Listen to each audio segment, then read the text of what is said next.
Ողջույն հարգելիներս, նախ շնորհակալ եմ, որ հերթական օրն է մեր կողքին եք, լուսաբանում եք տեղի ունեցողը, այսօր ինչպես գիտեք, Սամվել Կարապետյանի նկատմամբ ապօրինի վարույթի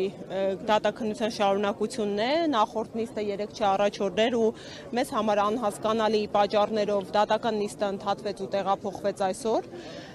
Առաջին հերթին ընդգծենք, որ մենք լավագույն ակնկալիքներով ու սպասումներով ենք, ամեն դեպքում չենք դադարում լիահույս լինել, որ ի վերջո արդարադատությունը կյանքի է կոչվելու, առավել եւս այս պարագայում մենք ոչ միայն գործ ունենք այն իրավիճակի հետ, որ մեր քաղաքական առաջնորդը քաղ բանտարկյալ է, այլև մենք գործ ունենք այն իրավիճակի հետ, որ նախընտրական ծիրում ենք գտնվում, շուտով պաշտոնապես մայիսի 8-ից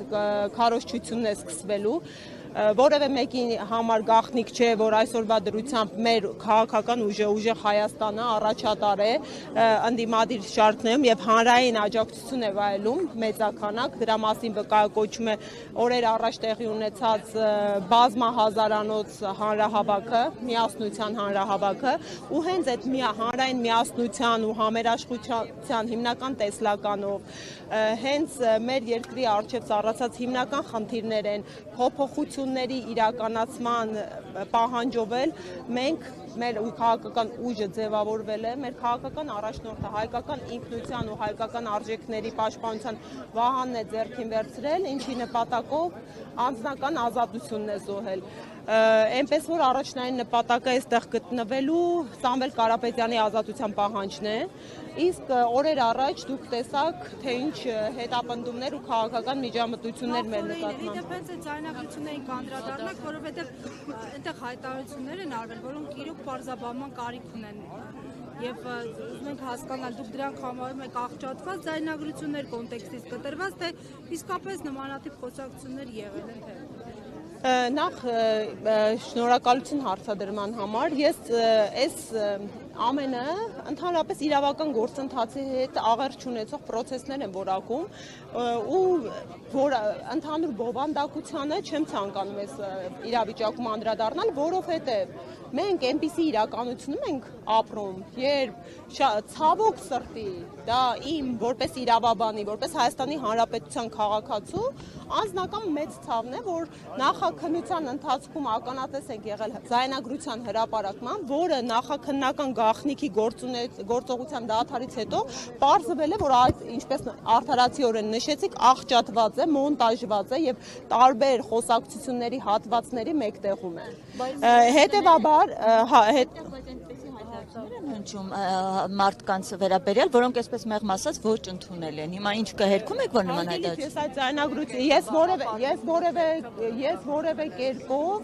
որևէ կերպով չընդունեցի, որ այնտեղի հայտարարությունները կարելի արդարացնել կամ մեր քաղաքական ուժի համար կարող են ընդունելի լինել։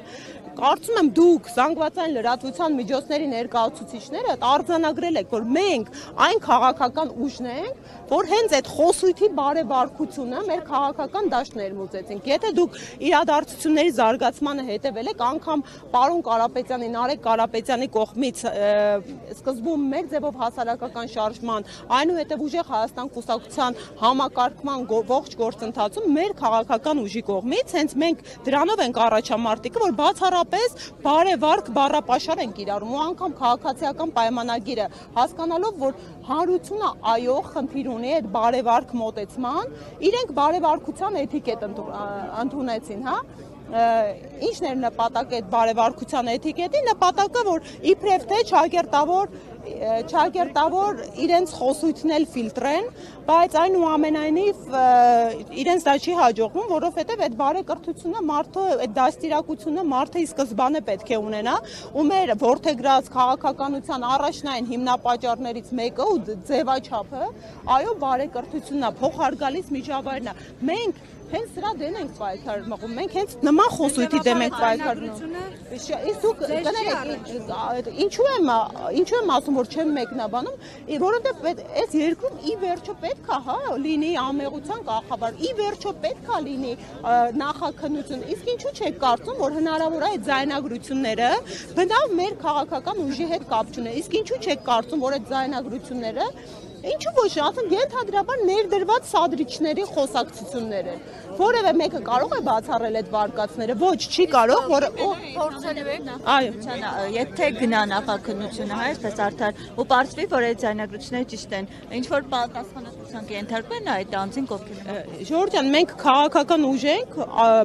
բնականաբար, եթե խախտվել է օրենք, այդ օրենքի խախտման արդյունքում իրավական պետությունում վրա է հասնում պատասխանատվություն, բայց մեր ցավը նրանում է կայանում, որ այդ պատասխանատվությունը մենակ պարկեշտ մարդկանց ու պարկեշտ քաղաքական ուժերի նկատմամբ է կիրառում։ Մեր պայքարի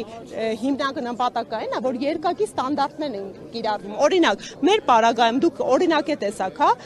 ձայնագրություններ էլի մինչև երեկվա ձայնագրությունները հրապարակվել են, ընդհանրապես այնտեղ այնպիսի խոսակցություններ մարդը ասում է, կգաք մեզնից գնում կատարեք, մեր գործընկերուհիս ասում է, գիտեք, մի հատ տեսնենք ինչ եք առաջարկում, ընդհանրապես չավարտված խոսակցությունն է, չավարտված իրավահարաբերությունն է, անգամ դատարանը հիմնավոր կասկածի բացակայությամբ այդ դրվագը գործից հանել է։ Այս գործը ոնց կարելի է տանել մարդուն մեղադրանք առաջադրել։ Մի բան էլի ասեմ, մեր խնդիրը այն է հիմնական, որ մենք այս պայքարում ենք հայտնվել ու մեր անհավասարը մեր պայքարը որպես քաղաքական ուժի, որովհետև տեսեք ինչ տեղի ունեցավ, իրավապահ մարմինները քաղաքական նպատակահարմարությունից ելնելով նման գործընթացներ են մեկնարկում, անմիջապես, հա, այդ գալիս են մարդկանց բերման են ենթարկում, ձերբակալում են, մեղադրանքներ են առաջադրում, նախ եթե քաղաքական միտում նպատակ չլիներ, այդ ձևաչափը այլ կներ, կարող են մարդիկ ծանուցվել, հրավիրվել համապատասխան մարմիններ, այդ միանգամից հարցակվողական, ճնշող, վախի մթնոլորտ ձևավորող գործելավոճը գալիս է խոսելու միայն մի բանի մասին, որ նպատակ կա մեր հանրային աջակիցներին, մեր կուսակիցների համար վախի մթնոլորտ ձևավորել, բայց ինչը չի աշխատում, իրանց խնդիրը ինչու՞մ է, մեր աջակիցները տեսակ, հա, մի հոգու տանում են, տասնյակներ գալիս են լրացնելու, որովհետև մարդիկ այլևս ուզում են փոփոխություն, մարդիկ այլևս չեն հանդուրժում այդ քաղաքական միջամտությունները, եւ երկրորդեմ, հա, ամենագլխավոր խնդիրը ինչու է կայանում, ի տարբերություն մեր քաղաքական ուժի, ընդհանրապես երկրում գործող բոլոր քաղաքական ուժերի, իշխանության երկրի ղեկին գտնվող քաղաքական ուժը ավելի կաշկանդված է։ Իրենք ավելի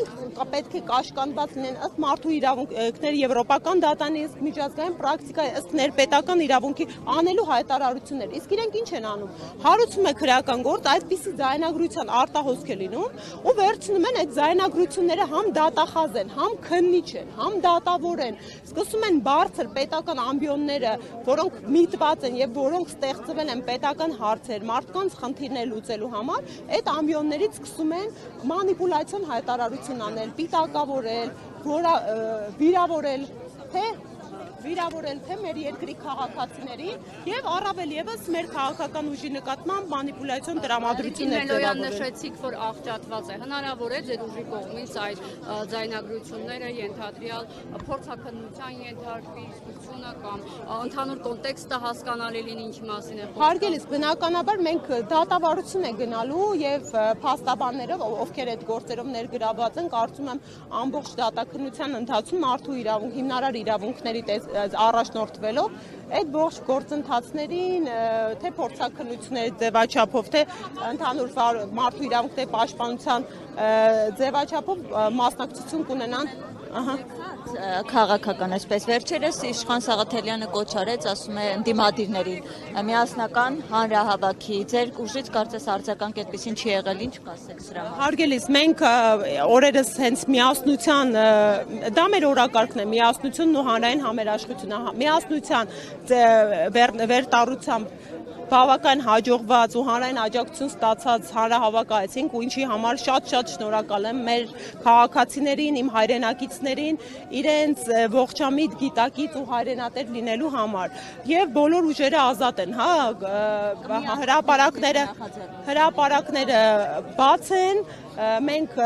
մեր պատկերացմամբ ինչքան էլ տրամաբանությունը խախտված է, մենք պատկերացնում ենք ժողովրդաբար իրավական պետություններով։ Մեր քաղաքական ուժը իր հայտարարությունը, իր գործընթացները կազմակերպում է այդ տեսանկյունից, հա, եթե լրացուցիչ նախատեսվելի գործընթացներում մասնակցելիության հարց լինի, որևէ մեկը կաշկանդված չէ միանալու մեր միջոցառումներին։ Մելոյան եւ պատրաստվում է ուժեղ Հայաստանը այդպես փաստաթղթեր է ներկայացնել ԿՀ, քանի որ արդեն առաջադրումները սկսվել են։ Հա, իհարկե, ապրիլի 13-ից արդեն պաշտոնապես ընտրական օրենսգիր սահմանադրական օրենքով նախատեսված է փաստաթղթերը գրանցումների համար ներկայացնելու ժամկետը, մինչև ապրիլի 23-ն է վերջնաժամկետը լինելու, մինչև մայիսի 3-ն է քաղաքական ուժերի գրանցման ժամկետն է, սա որպես իրազեկում, հա, իրավական ընթացակարգերի վերաբերյալ, բնականաբար մենք ակտիվ ծիրում ենք, ասեմ, մենք լրջագույն խնդիրներ ես քաղաքական ուժը տեխնիկապես առաջադրեց, խախտելով կրկին, հա, միջազգային ռեկոմենդացիաները, ներպետական օրենսդրությունը, քանի որ Սամվել Կարապետյանը լրջագույն վախի պատճառ է քաղաքական ուժի համար, իսկ դա բացատրելի է, որովհետև Սամվել Կարապետյանը բոլոր չափումներով Նիկոլ Փաշինյանին անցել է, հա, իր հանրային հեղինակությամբ եւ հետեւաբար իրենք ինչ արեցին, սկսեցին կռիվ տալ, սկզբում նկարների հետ էր, հետո խոսքի հետ էր, հիմա էլ անվան հետ ու սահմանափակում մտցրեցին, որովհետև մենք արդեն պատկերացրած ունենք, այո, ու հայտարարել ենք, արդեն ընթացքում իրավական գործընթաց էր, հա, իրավահարաբերությունների մեկնարկը տրված էր։ Մենք հանդես ենք եկել որպես ուժեղ Հայաստան Սամվել Կարապետյանի հետ դաշինք ու մեկ օրում 24 ժամի չտևող գործընթացում բերեցին առանց հանրային քննարկումների, առանց մասնագիտական համայնքի իրազեկման ընդունեցին մի քանի ժամյա այս արհեստական սահմանափակումը։ Ինչ եք անելու, ինչ անում։ Դե մենք, քանի որ մեր նկատմամբ օրենքը բնականon չի կիրառվում, երկակի ստանդարտների իրականությունում ենք ապրում, ու մեր նկատմամբ էլ միջամտությունները քաղաքական կարծում եմ բոլորիդ համար էլ բացահայտ են, մենք այնուամենայնիվ ունենք որդեգրած մոտեցում, որ մենք օրենքով կաշկանդվելու ենք, բայց այստեղ մի կարևոր հայտարարություն անեմ։ Ես օգտվեմ այս հարթակից, այս միջավայրից, հենց հիմա մենք գտնվում ենք հակակոռուպցիոն դատարանի բակում։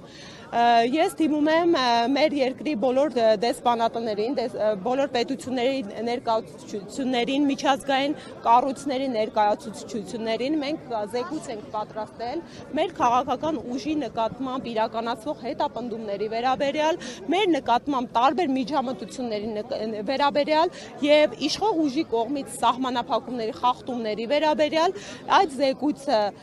ներկայացնելու ենք գործող բոլոր միջազգային կառույցների ու գիտենք ընթացակարգերով անմիջական գործընթաց հնարավոր է որ չի արկա չէ, բայց արդեն իսկ ունենք արձանագրումներ գործընկերների հետ այո դա կա միջազգային դիտարանն է միջազգային դիտարանի կազմում որը դիտորդական առաքելություն է իրականացնում մեր երկրում հեղինակավոր գործընկերներ են ներգրաված իրենց ինքնակենսագրությունները որ տեսնեք օրինակ Human Rights Watch-ի նախկին տնօրենն է իրավաբաններ են ովքեր դիտորդական առաքելություն են իրականացնում երկարաժամկետ Հայաստանի Հանրապետությունում իրենք արդեն իսկ արձանագրել են նախ որ Սամվել Կարապետյանի անազատությունը մեր քաղաքական ուժի համար հավասարության պայմանը խախտում է ընտրական գործընթացում մասնակցելու եւ երկրորդ իրենք արձանագրել են որ այդ օրենքի ընդունումը եւս ուղղակի միջամտություն է ու թիրախավորում է մեր քաղաքական ուժի մենք կապի մեջ ենք նաեւ ԵՀԿ-ի հետ ԵՀԿ-ն էլ դուք գիտեք երկարաժամկետ դիտորդական առաքելություն է իրականացնում եւ վերջնական զեկույց է ներկայացնելու նախնական զեկույցում արդեն որոշակի հանգամանքների անդրադարձ կատարել է անկողմնակալության հետ կապված ես լրացուցիչ կփորձեմ մամուլի ասուլից կազմակերպել թե մեր զեկույցը ներկայացնելու թե գնահատականները ներկայացնելու համար բայց կրկին ԵԱԳ-ի գործընկերները եւս երբ արագընթաց կարգով դիմում ներկայացրեցին ասացին որ անպայման օրենքի փոփոխությանը անդրադառնալու են վերջնական զեկույցում ու նման քայլերը մեր նկատմամբ նման միջամտությունները վերջնական արդյունքում հենց ողջ ընտրական գործընթացի լեգիտիմությունը կարող են հարցականի տակ դնել